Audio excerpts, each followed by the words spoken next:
તો રાજ્યમાં petrol, diesel અને એલપીજી એજન્સીઓ પર સખત મોનિટરિંગ થઈ રહ્યું છે. અન્ય નાગરિક પુરવઠા વિભાગની તમામ કલેક્ટરને આદેશ. પેટ્રોલ પંપ અને એલપીજી ગોડાઉન પર સતત દેખરેખ રાખવા સૂચના અપાઈ.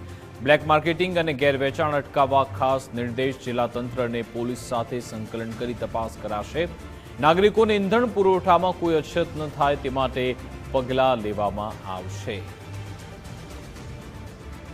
તો ગુજરાતમાં પેટ્રોલ, ડીઝલ, એલપીજી એજન્સીઓ પર સખત મોનિટરિંગ થઈ રહ્યું છે. આજ અંગે વિગત આપશે સંવાદદાતા નિકુંજ જાની ફોનલાઈન પર જોડાઈ ગયા છે. જી નિકુંજ.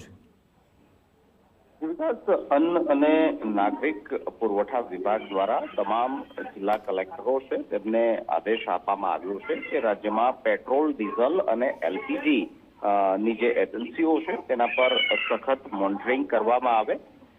પેટ્રોલ પંપ હોય કે પછી એલપીજી ગેસના ગોડાઉન હોય તેના સખત દેખરેખ રાખવા માટેનો જિલ્લા કલેક્ટરોને નિર્દેશ આપવામાં આવ્યો છે. બ્લેક માર્કેટિંગ અને બ્લેક ની અંદર વેચાણ જે છે તે અટકાવવા માટે ખાસ નિર્દેશ આપવામાં આવ્યા છે અને જિલ્લા તંત્ર અને પોલીસ સાથે સંકલન કરીને તપાસ કરવા માટેનું પણ કહેવાયું છે.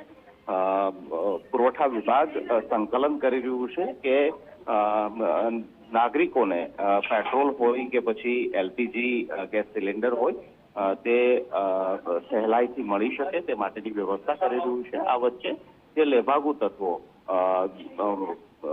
બ્લેકની અંદર વેચતા હોય છે તેને અટકાવવા માટે આ પરિપત્ર ખાસ ઇસ્યુ કરવામાં આવ્યો છે. બિલકુલ આભાર તમામ જાણકારી આપવા બદલ.